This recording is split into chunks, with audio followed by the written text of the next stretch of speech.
Steve. Good morning, everybody. Good morning. My name is Brian. I'm one of the pastors here, and it's great to be able to be back with you.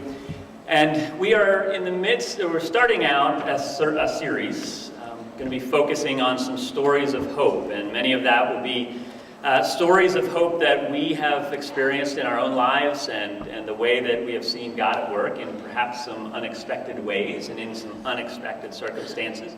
This morning we're going to focus a little bit of those similar personal kind of stories, but it's going to have a bit of a feel of our relationship and our connectionship and our partnership with the people of Ipala, Guatemala. And so we're going to head that way in a few minutes. But first of all, I want to just get us going a little bit this morning by taking some time to imagine a scene. And so if that works for you by closing your eyes for a moment, feel free to do that. I would just, if you're tired, just don't bother closing your eyes, because I know it may just not get you back. But however it will be, just to imagine this scenario as it plays out, and then we'll come back to today in just a few moments. All right. It's the early part of the first century in your typical Middle Eastern town. You've spent the day pretty much like any other day as you've been an adult, out in the fields with your neighbors, working and getting ready for the harvest. You've come back to the house and are freshening up before your evening meal with your family when you hear a knock on the door. You get up from your chair, you go to the door, and when you open it, you find two people who you've never met before. They introduce themselves as folks from another part of the country, specifically from Galilee. And they tell you that they are here to share some good news with the people of your town. Well, your first thought is one of skepticism. All right, what's going on here? But because you are a good Jew who has learned from childhood that it's important to be hospitable, you invite them to come on in and to join you for a meal with your family. Well, as your conversation unfolds around the dinner table, you can't help but feel your skepticism softening a bit. They're telling you that some good news is on the way. You see, they are following a rabbi by the name of Jesus of Nazareth, who has been doing some remarkable things all over the countryside. They've been sent to, in a sense, scout out your village and to let its people know that the kingdom of God is coming soon. As they talk, something stirs inside of you. Could this be real? Could this be legitimate? Is there a glimmer of hope for your community? Could God be up to something new right where you live? Could it be that God is on the move, that God is coming to your village? You're intrigued, you're captivated, even a bit hopeful that perhaps God is up to something. And then they ask you the question, would you welcome us into your town? Could we stay with your family while we prepare the way for Jesus and while we tell the townspeople this good message? All of a sudden, you find yourself being pulled in to a story of hope. Well, this is, a bit of a hypothetical situation, but really it happened in dozens of communities around Palestine in the first century. In the book of Luke, we read about, and specifically in Luke chapter 10, we hear about Jesus preparing his followers to go into towns and villages in the land of Palestine with just this message and with some instructions about how to do that.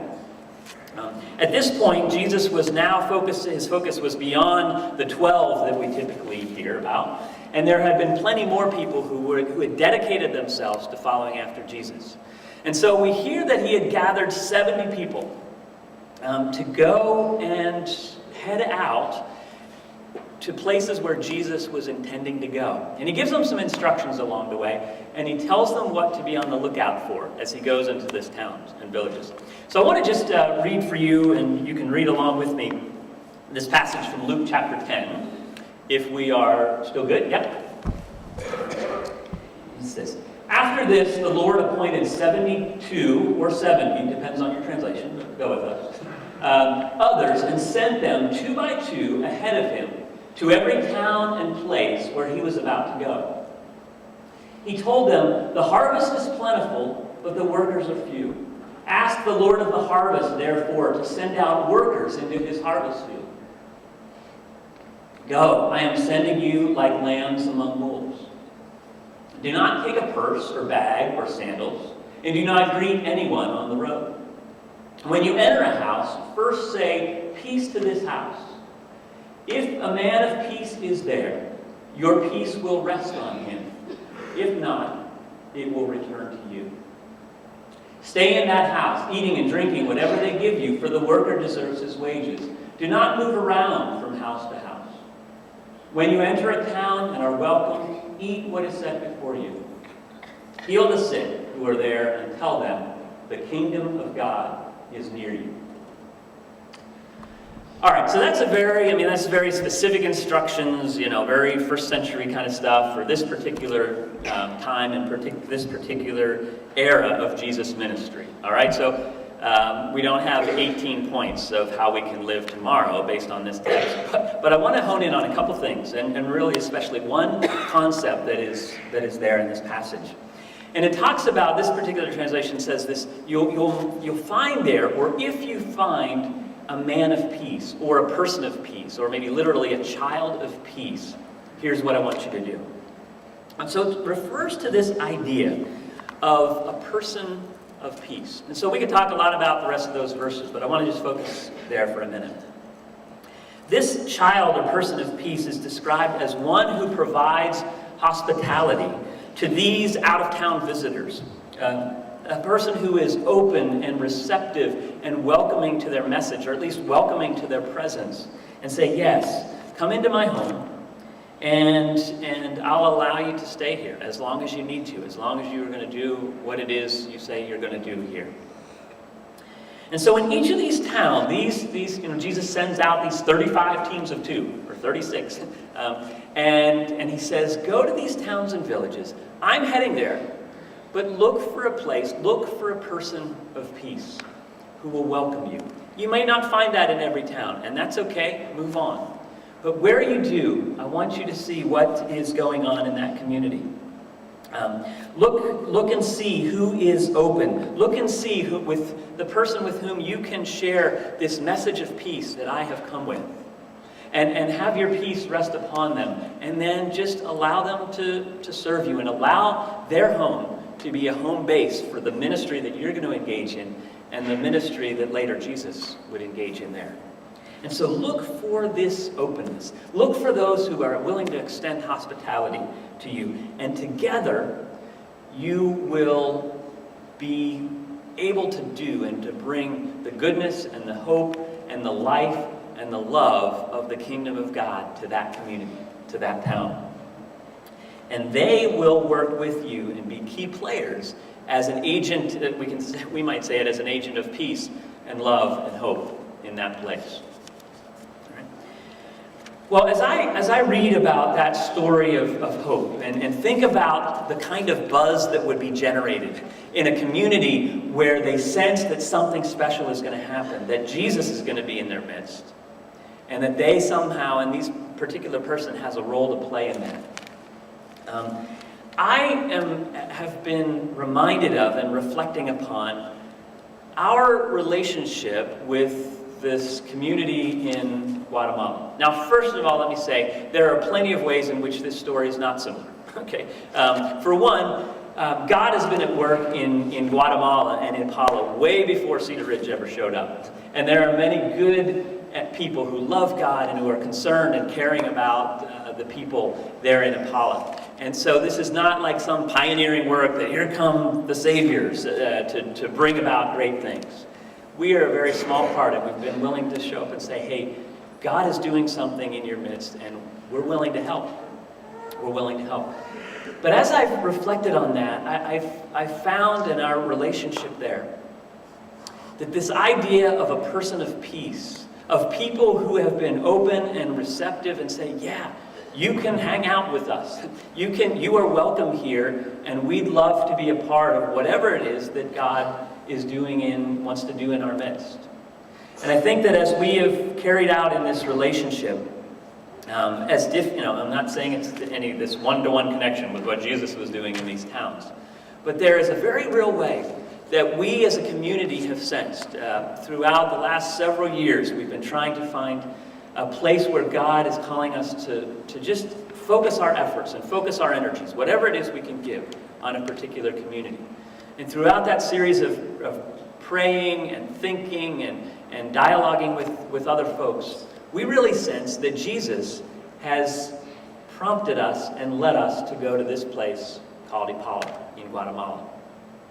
And so in that small way, we are just coming along as servants and recognizing that we're not bringing anything new and great and special about us, but hey, we're some willing hands and we're some willing hearts that would love just to follow Jesus, to do whatever it is God is doing here, right alongside of the people here in this community.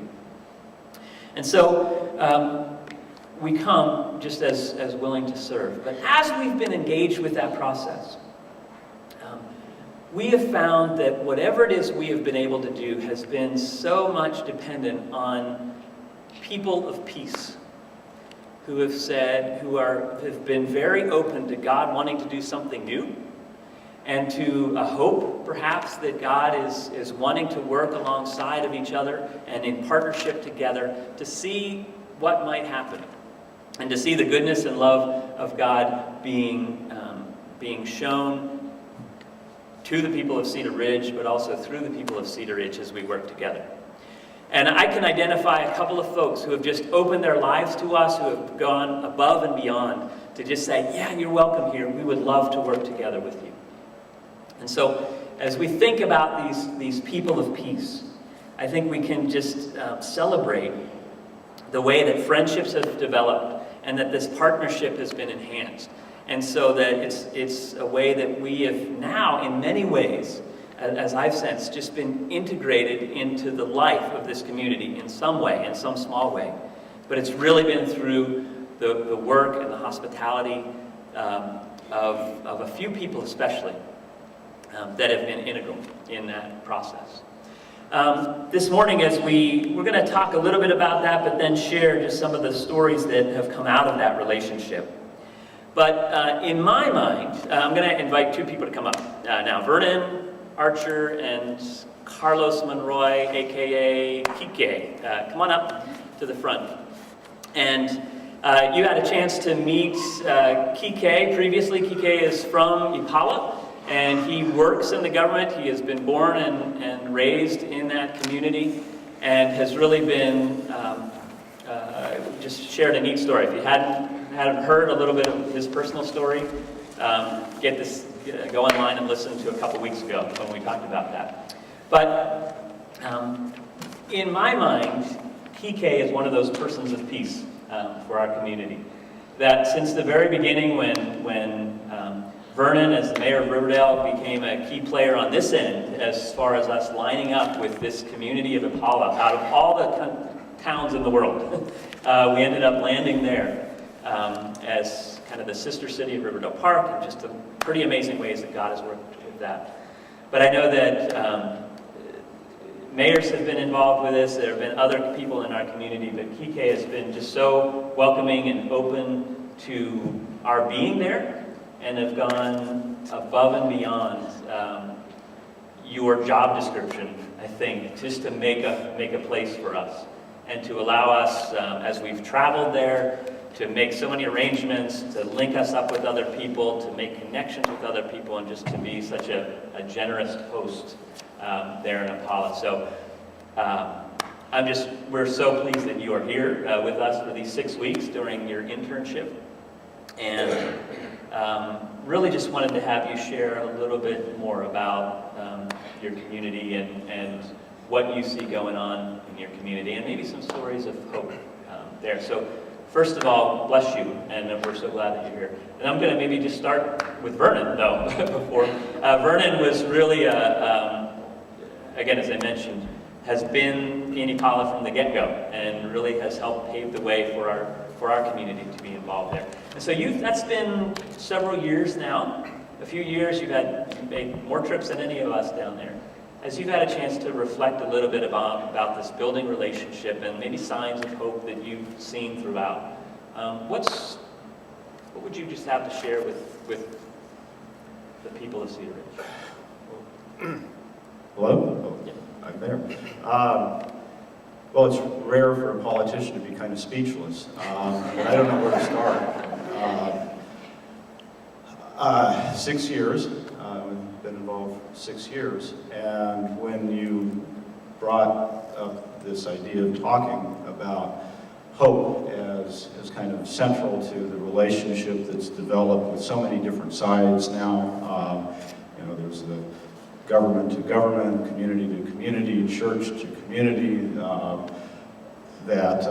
it's hard to know what to talk about. But I think very central, though, to every single one of those relationships is this idea, is hope that the world can get better, and that you, in small ways, can make it better. And you can receive it, and it's not just a giving, but it's a receiving also, because certainly from the very beginning, I hoped that my community was going to benefit also, but, and wow, have I, and I believe my community has also in part. But more focused on what I've seen over 6 years in Ipala is, the hope that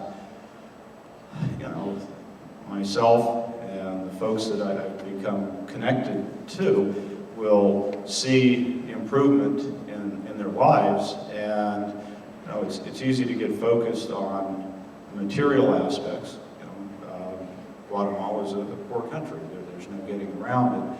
But also in the spiritual sense, and certainly as I've gained spiritually, and I think those of us from the north have, I think that I see, I have faith, I have the hope of seeing things change and transform in and around Ipala also, as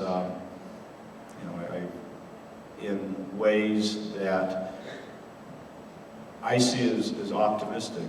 As I said, I'm sorry this isn't terribly well, I'm not sure I'm getting this out, so let me back up a second and say one of the things that I see as a hope that is expressed in what I've seen change in Ipala over 5 or 6 years is just an optimism that things will get better. I think there's an optimism that I perceive that things will improve, that there is a bright future for the people of Ipala, for that community, and that we're able to play just a tiny role in that's really, that I believe that's God doing it, not me. I just get to play a little role in that, privilege to be able to play that small role.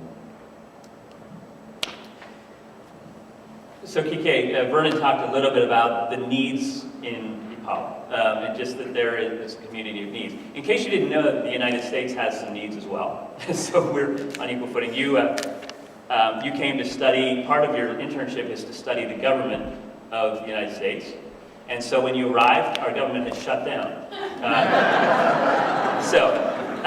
That's one lesson probably not to take back, but so we have issues here. But I know that you, growing up there, and as you work day to day and you interact with people, there are needs amongst the people of your town. And if you could just share with us maybe what you would see as the kind of the big needs of people in your town. Good morning. Nice to see you again. I've lived in Ipala my whole life. Well, I came here 2 years, and I also live in Guatemala City for 6 years. But basically, I live in Ipala 80% of my life. And I think one of the biggest needs that we have in Ipala, and not just in Ipala, I think the whole country, it's education. I think there is not enough budget, there is not enough money put into education. So we don't have, our public schools don't have the supplies for the kids. There are not enough teachers. There are a lot of teachers, but with no jobs because the government cannot hire them. So usually, some of the teachers that have gone from here to Ipala have noticed how a teacher has to teach about 200 or 300 students. So because there are no more teachers. So I think education is like one of the biggest problems that we are having in getting all those students, all those kids that want to continue a higher education, not just elementary, but go to a higher level to be able to give them the opportunity to really get a higher education. Another problem that we're having there is health issues. The same, our health center doesn't have the right infrastructure, doesn't have the medicines, doesn't have enough nurses, doctors. So sometimes people struggle, to get some. The very poor people, they cannot go to a private health center to get some medicine. So we have, been having those problems since a long time. We have had some improvements, but I think there is still a lot of things to be done in those issues. Well, I think in that, hearing some of that story really has led us to, as a community, to say what we're hearing, what we're asking for is some help with education, which has led us to working with schools and building some buildings to create a little more space, but especially with scholarships to enable students to be able to move forward in that next phase of their education. And so really it's through the giving to our general fund that we have been able to get up to almost 50 scholarships in connection with that need, and as well as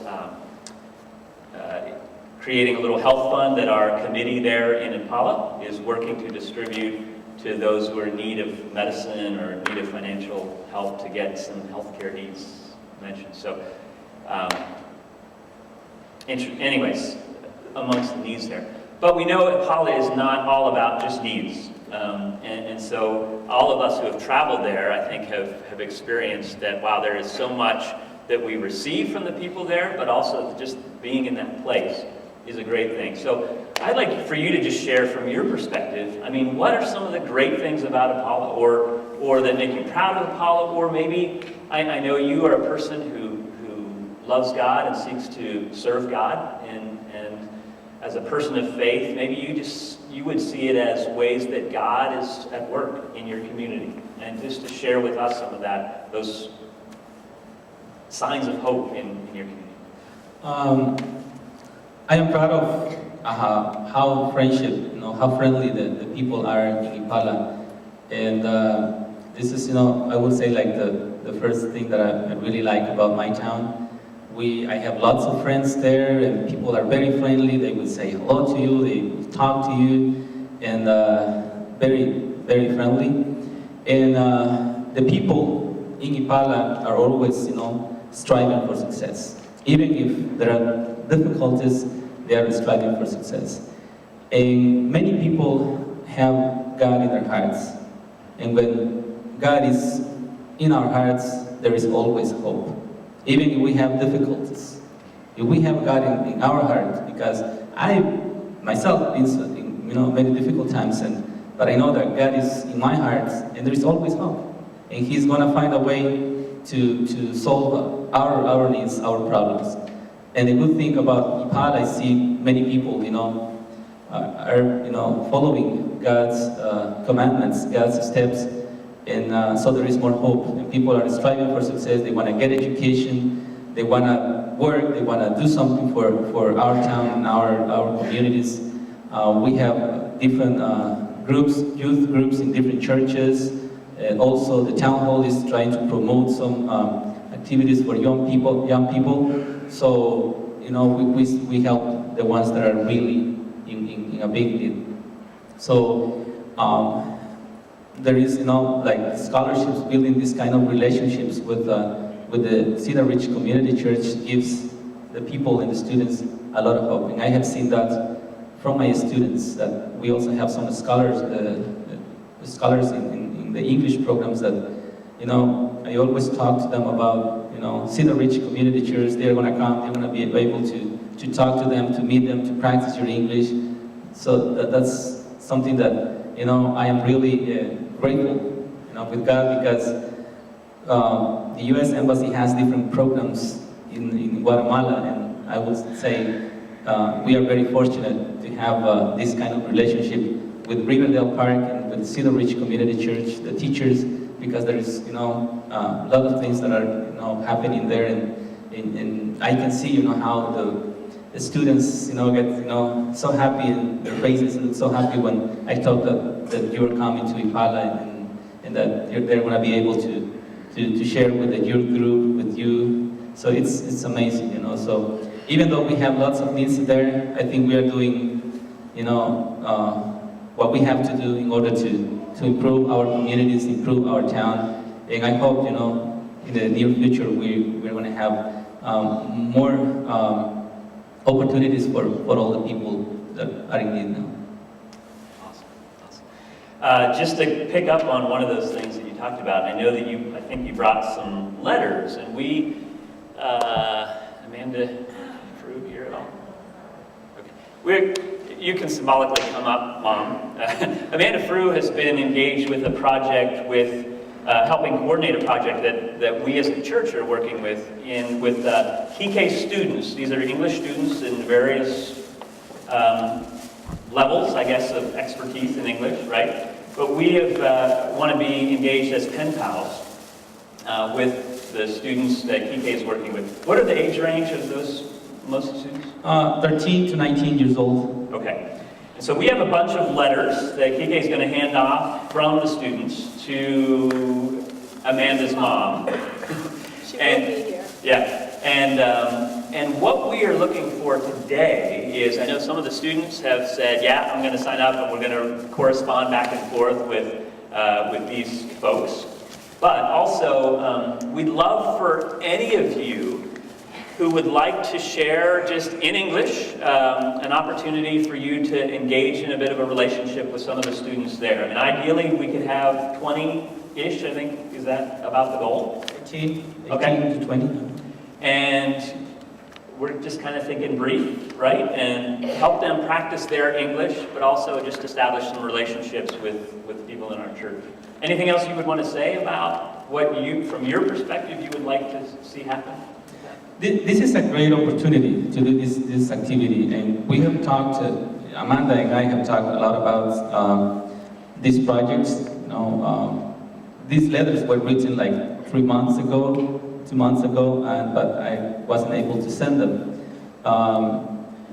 The students, this is not just to practice their English. I know my students are going to have a good chance to practice their English, but what I would really like to, from the Cedar Ridge Community Church, is just not to talk to them about, about you, to get to know a little bit more, but also encourage my students to do the hard work, to study English, to tell them, the opportunities that they're going to have. Because besides to have my students learning English, I try to encourage them and build their self-esteem, because some of the students come to class with no goals, with not motivation, and I just, as the time passes, I try to motivate them, and after 1 year, 2 years, those students want to go to the university, they want to continue, they want to apply for the scholarships, and that's great, and I think Cedar Ridge Community Church is going to, be a great help with this project to build my students their self-confidence and strive for success and do their best, and I know they're going to do their best because they have the opportunities to communicate, and they're going to have friends from different countries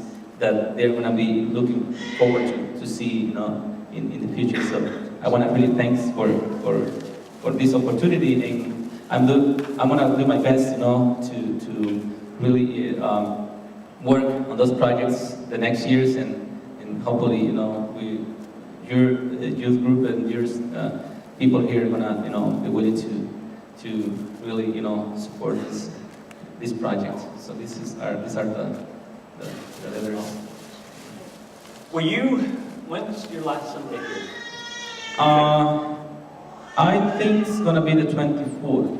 Okay. That's gonna be my last Sunday. All right. So here's your opportunity. If there are several of you that would love to be able to just start a bit of a correspondence relationship with some of these students, there's a table out under our brand new Guatemala display in the Commons today that would allow you just to sign up and to, say, give your email address, and we will link you up with some of these. Ideally, And meet Amanda.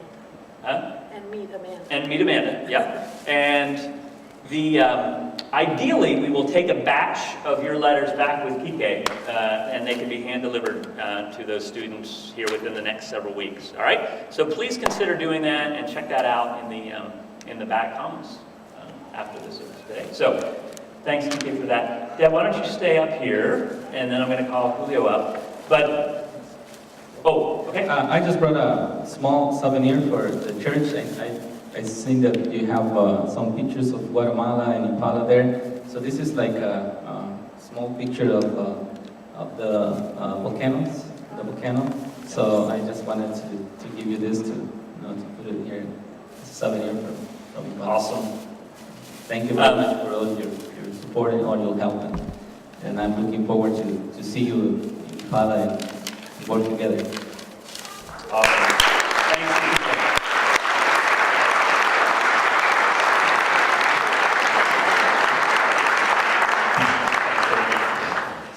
Now, you can talk to Kike after the service, and some more Ipaltecos who will be coming from the Riverdale Park area. They're going to face us in a match of soccer and also have lunch after that. But it's a great opportunity to interact a little bit with Kike and the others who are there. And it's great to have our students in here, many of whom are wearing their soccer jerseys, and they're ready to go. I have asked as a personal favor to Kike that he would play on our team, at least for a little bit. Because we can use all the help we've got. You got your Cedar Ridge shirt on. Awesome. Thank you. We're good to go. All right. Talk about hope. Kike is our man of hope. All right. Yeah, we just, as Deb Frew has been leading our global engagement team, and we've talked about as we've responded to people in the community and what we've been hearing about education and health and just some other areas of need in Ipala. We have, as I mentioned briefly with Kike, the scholarships and the building of some homes and this health fund that we started out. Really, all of that is we help fund through our general fund as you give to Cedar Ridge, and then we can be involved just in doing some of the legwork, and there are a lot of opportunities to get involved in what we're doing in Guatemala beyond making the trip. And we have a handout out at the new Guatemala display, which is on your way out the door, that just gives some little bite-sized pieces that maybe you say, I can't commit to be a part of the global engagement team, but there's some other things, ways that you could be involved, maybe helping us translate some other letters from non-English speakers, or just a variety of ways that you could be involved. And so you can stop by and pick out a handout out there, and we can dialogue about some different ways to get involved. But Deb and Julio have been two of the folks that have also been a part of this team of what's been happening in Guatemala. They've seen firsthand some of those stories of hope. And so Deb, I know that for you and for all of us, this really is about relationships and the friendships between two communities and just people in those communities. So Deb, I know there have been a couple of relationships that have kind of touched you and been a source of joy for you, as well as just that mutual interaction there. So why don't you share a little bit about your experience with that? Well, I hope you don't mind, but I might read you my story. Sometimes my thoughts, when I speak publicly, kind of go in different directions, so I thought I'd channel it into a piece of paper. So here's my story. Last July, I went down to Ipala with the expressed intention of getting to know mothers of the community. That said, while the opportunities arose, I didn't find myself as involved with them as I had hoped. Interestingly, though, I found myself forging a bond with two young girls, Sophia and Kenya. Sophia is 9. I met her the first time on last year. I've been 2 years now. I met her the first year, and I had the pleasure of spending a lot more time with her this year. Though we didn't speak the same language, we made a connection through smiles and hugs, lots of smiles and hugs, and just being together. She lives in Las Colinas, one of the poorest communities that we visited. It's a little community right next to the hotel where we stay.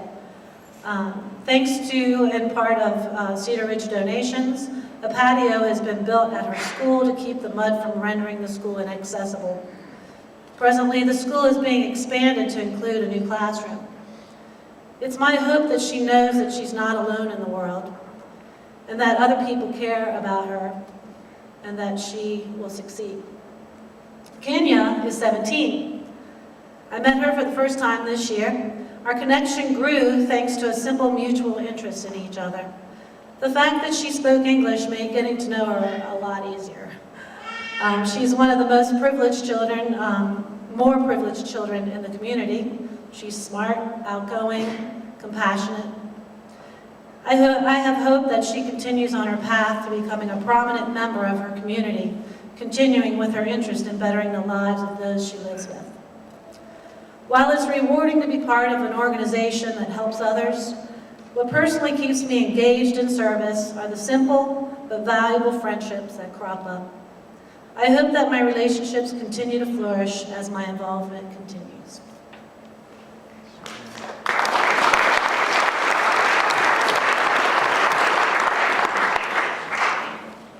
Thanks, Deb. Julio Pena has been a vital part of our team as well, from really very early on in our relationship with Colin. So I know you've had a chance to reflect a little bit about just how this whole thing has impacted you or what you've seen over the course of the last few years. Why don't you share some of what Sure. Buenos días, everyone. For me, this journey with working in Guatemala through Cedar Ridge and the global engagement started soon after I really had a transformation, a spiritual transformation in my life, late 2008, early 2009. That my life changed and I gave my life to God.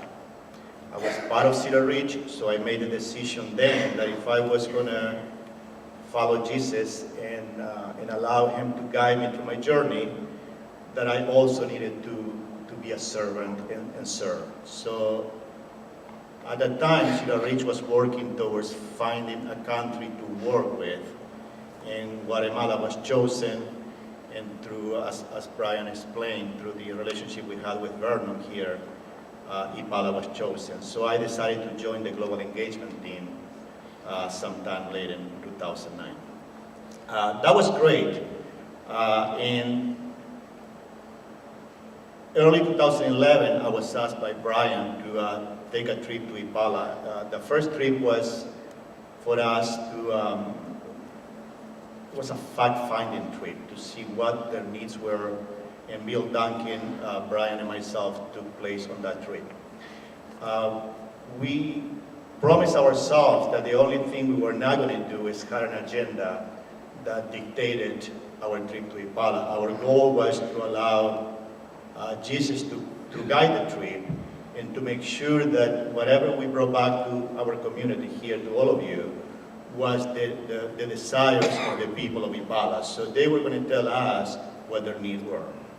And I think Jesus talked loud and clear when we came back from that trip after visiting more than 10 schools We visit, I believe, most of the organizations, the local organizations that help with different parts in that town, and also meeting with the government of Ipala. When we came back to report, our global engagement team came loud and clear that education, as Kike mentioned a few minutes ago, was by far the most important need that that community had. So our team, global engagement team, after a few months, made a decision that we were going to provide, as a community, scholarships for the children of Ipala. Now, the process used by the people of Ipala, by the community that is helping us over there, is they chose children that they really are needed. They will not be able to go to school unless they get the help that all of you are giving them. So by 2012, we had approximately, I think, 25 or maybe close to 30 scholarships, and that's how we started. Now, as I was preparing for this talk, 4 things came to mind. And the things that came to mind as I was talking was faith, hope, justice, and love. And when we took the first trip about faith, I wrote something down here from Hebrews 11:1 that says, faith is confidence in what we hope for, in assurance about what we do not see. Well, we definitely did not see that we're going to come back suggesting scholarships and be able to help these children. Number 2 was hope, and the hope is that, as Jesus said in Mark 31-33, it's like a mustard seed, which is the smallest seed you plant in the ground, yet when planted it grows and becomes the largest of all gardens plants, with such a big branches that the birds of the air can perch in its shade. The reason I like that is because each scholarship that we provide for these children is a very small seed. We don't know what they're going to do with it, but what we do know as followers of Jesus is that by planting that seed, one of these children might become the next mayor of Ipala, might become the next English teacher, as Kike has done through scholarships, or a doctor, a nurse, or something in Ipala. So we planted those seeds, I believe, as followers of Jesus. Then it's justice. I didn't get to go on the first youth trip in 2011. I was not part of that trip. But I remember sitting on the audience when the youngsters and the rest of the trip came to share with us. And they gave an example of one of the things they were supposed to do or they wanted to do while they were in Ipala was visit a church and just do church on one particular Sunday. And on that particular Sunday, they decided not to go to church and had a pool party with children. I was right there where I usually sit. And the first thought that came to mind was, interesting. That sounded great. They had a great party. They called that church. So I thought maybe during the summer what I should do is take the summer off and go to a swimming pool, and that would be church for me. But then they explained the reason they did it. And what they done that Sunday was take several kids, and I don't know the number because I was not at that trip, but they explained it so well that these kids are literally our neighbors. When we go to Ipala, as Deb mentioned, they live right next door to us. So if you can picture your next door neighbor, that's what these people are to us. And these children are probably one of the poorest people in the town of Ipala. Children that more than likely don't have the ability or the facilities to take showers or take baths. Their hair is not combed every day. And I would assume, although I don't know this for certain, that even if they had the money for admission to the swimming pool, that they will not be allowed to enter because it would require a lot of preparing for these children to go to the pool. So I believe that through the love that Cedar Ridge has given there, a little bit of justice has been done for these children. And last but not least is love. And I personally have been touched with lots of love for the people in Ipala, the children of Ipala, the friendship that I have created in Ipala. not only with children, but with the parents of the children, with people like Kike and many more people that I call now friends, and the relationships grow bigger and bigger. So my life as a servant of God has been touched because of the people of Ipala. I'm going to continue to serve as long as I'm asked by this community. I will try and do my best to be part of that. But I also think, though, that I personally, when I have come back from our trips, that I really have done a very, very poor job in sharing with all of you the love that the people of Ipala have for your community. I think I am privileged enough to go there and touch and feel these individuals when they tell me or share with me how grateful they are and how much they love what we're doing for them. But every single time that we talk to these children, when we talk to the parents, when the parents stand up and cry, and they hug us and they thank us. They never say, Julio, thank you for whatever, Deb, thank you. They always say, make sure that when you go back to the United States, to Maryland, that you thank everyone at the Cedar Ridge community. So I guess in ending this, I want to tell all of you, from the bottom of my heart, and I believe from all the children that are being touched by you, that they want to tell you thank you, and that they love you, and they hope that you continue to help them so they can see their hopes and dreams come true.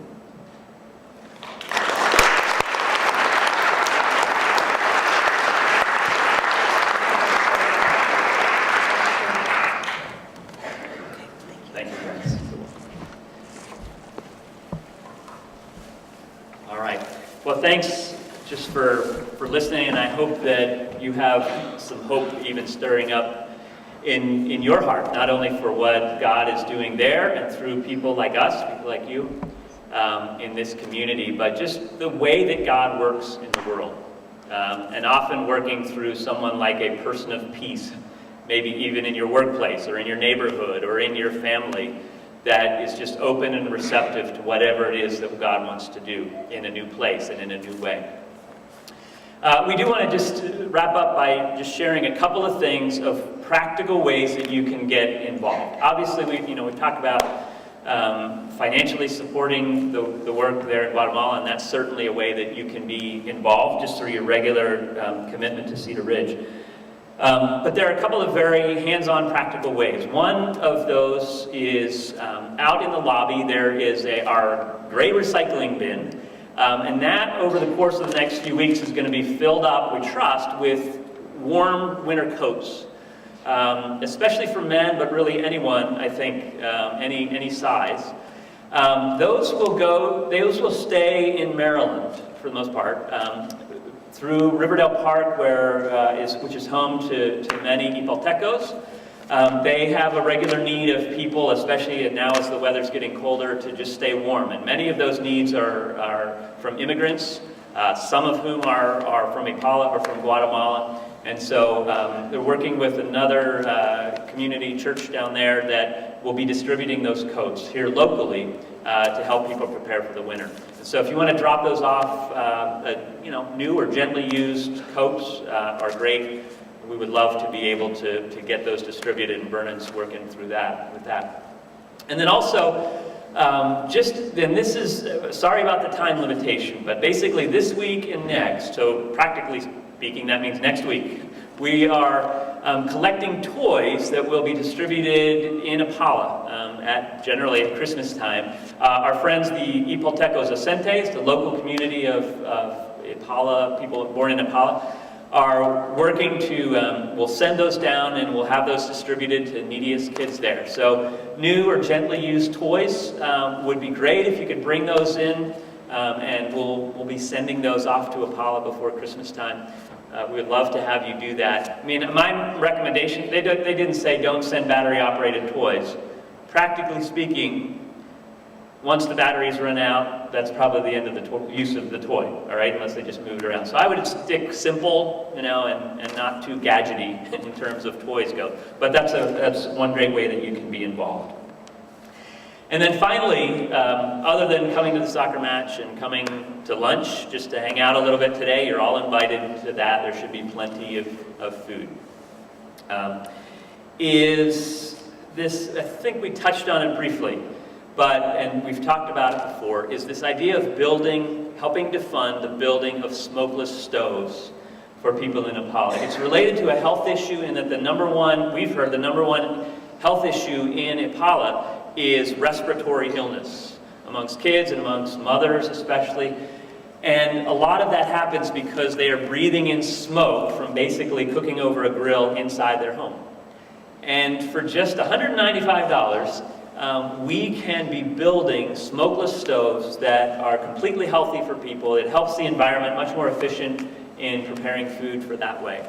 And so through our Guatemala fund, which is a designated fund, you could pay for part of or all of a stove. We have a list of 20 people that our committee down there has identified that could use a stove like tomorrow.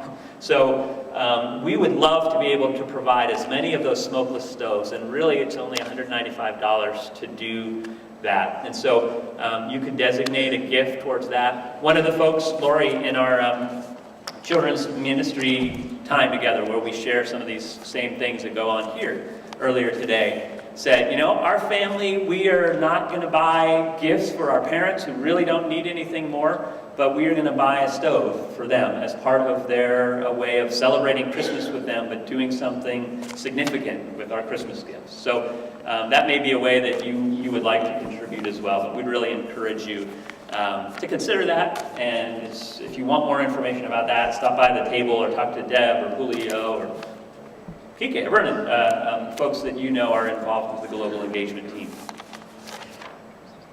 I do see Amanda. We mentioned already the pen pals. Stand up, just Amanda, say, wave, and they can talk to you if they are interested in helping out with the pen pals. All right? Being agents of hope and peace and love is what we really are called to do. And I'm so grateful for those people in Ipala who have been that and welcomed us, but also grateful for the opportunity that all of us have to be persons of peace wherever we are and to see God at work in those ways. Would you join me just as we close in prayer? Father, thank you for the great ways in which you work in practical ways, and you give hope, and you allow hope to grow in places where people can see, people care about me, people love me, and God is at work in our midst. Allow us to continue to do that, both in Ipala, but also in our neighborhoods and in our homes. Thanks for your goodness and that you never give up on people like us. In Jesus' name, amen.